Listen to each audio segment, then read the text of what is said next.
Salut les matrus, salut les supporters des Verts, j'espère que vous allez bien, que tout se passe bien pour vous. Moi en tout cas, ça va plus ou moins super, je vais vous expliquer pourquoi. Voilà, on commence négativement la vidéo. Voilà, mais bien sûr pour parler de la dissolution de l'AS Saint-Etienne. Alors bien sûr, je vous ferai une vidéo un peu plus, je pense demain au moment du verdict, voilà, de si les COP se dissout ou pas. Mais voilà, c'est pas vraiment le thème, mais voilà, c'est plus, je suis dans l'incertitude, voilà, je vais pas trop bien là-dessus, je m'inquiète un peu. J'espère qu'il ne se passera rien, bien sûr, je vous ferai une petite vidéo demain. Aujourd'hui, on se retrouve plus pour parler, voilà, du débrief du match entre l'AS Saint-Etienne et Dunkerque. Match, bien sûr, remporté par les Stéphanois, 2 buts à 1. Voilà, franchement, un match plus ou moins dominé par la Saint-Etienne, même si Dunkerque a quand même 51% de possession et la SS 49. Ça reste un match assez équilibré, voilà, au niveau de la possession. Bien sûr, au niveau du jeu, au niveau du ressenti, j'ai trouvé l'AS Saint-Etienne plus dominant, plus conquérant, même si on a eu peur quelquefois avec des actions dunkerquoises. Dans la globalité, l'AS Saint-Etienne, je trouve, a été meilleur. N'a pas été exceptionnel, mais a été meilleur que Dunkerque. Franchement, ce n'est pas un match à vraiment se rappeler au niveau du jeu, voilà, parce que j'ai pas trouvé que c'était bon techniquement, j'ai pas trouvé que c'était beau visuellement en fait. C'était pas un joli match. Les Verts ont tout simplement eu 20 tirs au total. Je regarde un peu les notes, hein, voilà, comme d'habitude. Dunkerque, eux, ont eu 6 au total. 2 cadrés pour Dunkerque, nous on a eu 7, voilà. Parmi ces 7, bien sûr, je vous parlerai un peu pendant le match, mais là j'en ai un qui me vient en tête. On a un loupé spectaculaire, hein, voilà, de Mouefek. Il devait la mettre au fond. Alors bien sûr, le score, on a gagné, donc c'est moins grave que si on y aurait match nul ou perdu, parce qu'on aurait pu s'en vouloir, mais il loupe un face-à-face avec le gardien, mais juste lui tout seul. Je sais pas comment c'est possible que le gardien arrive à l'arrêter. Après, bien sûr, il était du gauche, voilà, mais je sais pas si vous voyez un peu cette action, mais il a loupé un face-à-face, franchement, c'était pas possible, impossible de louper. Après, c'est pas son poste, il est pas attaquant, il met pas des buts, mais bon, c'était quand même important. Et puis pour lui, c'était important aussi d'en mettre un peut-être. Bref, c'est pas le cas. Donc premièrement, en première mi-temps, il se passe rien d'exceptionnel. Voilà, bien sûr, si, il y a eu 2 buts.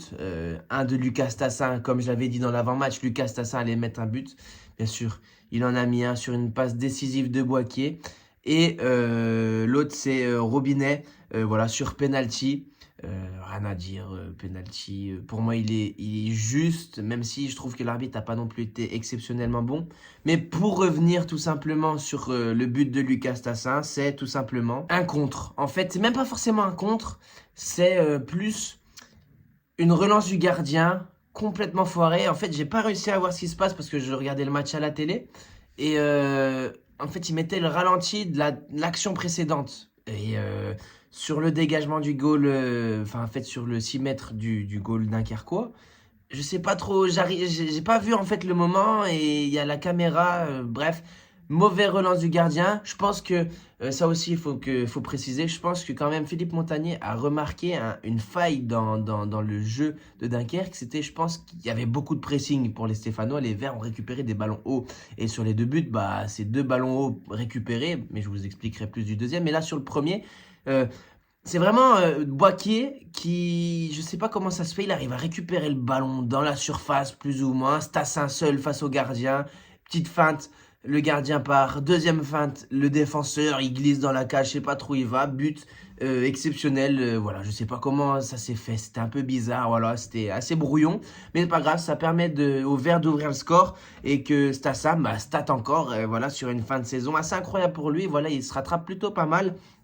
Voilà, après, bien sûr, comme j'avais dit, à la 26e minute, juste un peu après, voilà, les Verts prennent une climatisation, voilà, ils prennent un vent froid, voilà, parce que penalty sifflé, voilà, je pense qu'il n'y a rien à dire en soi, hein, il y avait faute. Je me rappelle plus exactement qui fait la faute, n'hésitez pas à me dire dans les commentaires, mais en tout cas, il y avait faute, très clairement, en soi, voilà, même si l'arbitre n'a pas été bon, comme j'avais dit aussi précédemment. Penalty tiré à gauche, voilà, côté joueur, hein, à gauche. L'Arseneur part du bon côté, malheureusement, il est bien frappé. Puis l'Arseneur est petit aussi, du coup, ça réduit encore un peu la chance d'arrêter un penalty. Mais bien frappé. Larsonneur part du bon côté. Il n'y a rien à redire. Voilà, les Verts rentrent au vestiaire tout simplement avec un score de 1-1. Voilà, assez logique et assez représentatif du match qui est assez équilibré. Et pour commencer la seconde mi-temps, encore une fois, on retrouve à peu près le même match, sauf qu'on a l'entrée de différents joueurs, comme par exemple Jabber, qui est le principal acteur du deuxième but. Il y a aussi Dufus et Miladinovic, et à la fin, il y a Apia qui rentre à la 81e. Mais pour moi, je prends les trois entrants, donc Dufus et Miladinovic et Jabber à la 54e, qui rentrent. Et moi, je trouve que ça change totalement le jeu. Déjà, Jabber, il revient de blessure. Voilà, c'était important pour lui de retrouver un peu de temps de jeu. Et il fait une stat, hein. Il est passeur décisif sur ce match avec encore une fois une récupération assez haute dans la moitié de terrain adverse. Voilà, c'est sur un tag, Jabber arrive à récupérer, il transmet directement à David Tajuli. David Tajuli, comme d'habitude, très agile avec ses pieds. Il dribble, il finit tout seul, il arrive à frapper en dehors de la surface, but, petit filet droit, enfin voilà, super bien frappé, rebond avant le gardien. Ce qui fait que la balle est pratiquement inarrêtable. Et voilà, rien à redire. Franchement, Jabber, plutôt bonne rentrée qui permet à la SS de repasser devant au score. Et c'est assez positif. Moi, j'ai bien aimé sur ce match, pardon de regarder aussi en bas, mais je regarde un peu les stats, vite fait, comment ça s'est passé. Mais j'ai trouvé bon, je vais dire, Mouefek, qui a été sur un poste qui ne lui est pas vraiment habituel. C'est tout simplement milieu offensif. Il a été à la place de Boaki. Boaki a été un peu milieu de terrain. Je trouvais ça un peu spécial aussi. Moi, j'aime bien voir Boaki un peu milieu offensif, qui aide à être en attaque, mais qui peut être aussi en défense. Bon, ça a suffi à faire la victoire. En plus, les Verts étaient en 4-2-3-1. Donc voilà, c'était pas le 4-3-3, le 3-4-3 comme on a vu sur les précédents matchs. Parce que j'aimais pas trop. Là, on avait une défense solide, connue.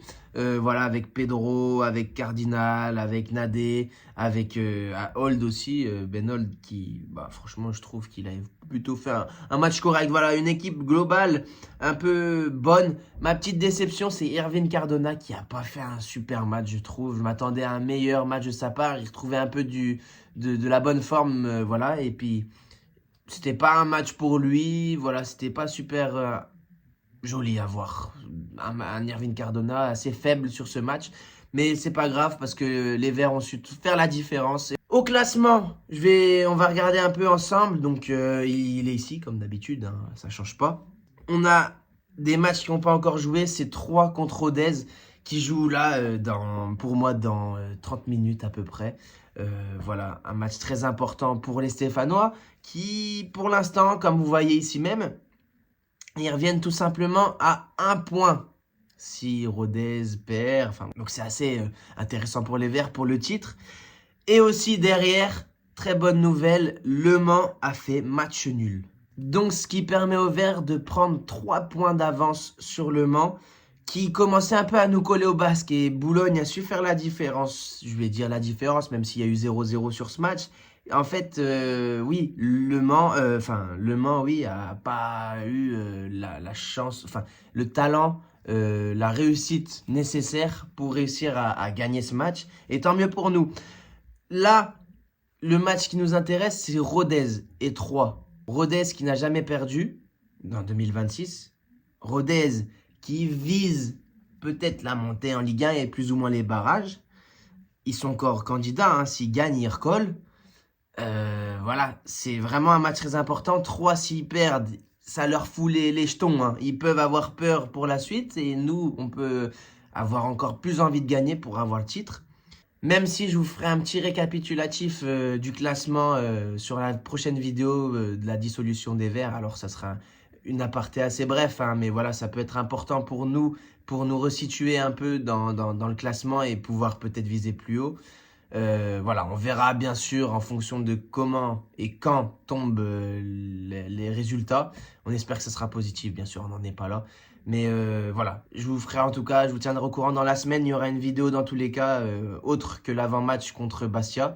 Mais voilà, sur ce les matrus, j'espère que cette vidéo vous a plu. Si c'est le cas, n'hésitez pas à me dire dans les commentaires. Ça m'a plu, n'hésite pas à faire ça. N'hésitez pas à me dire des conseils aussi parce que c'est important. On est là aussi pour s'entraider. Et aussi à vous abonner pour donner de la force et à liker. On se retrouve pour la prochaine vidéo sur la dissolution ou pas des verres. J'espère que ce sera, pas en fait, j'espère que ce sera positif et que je ferai la fête dans la vidéo. Bien sûr, on se tient au courant. On n'oublie pas le plus important. Allez les verts.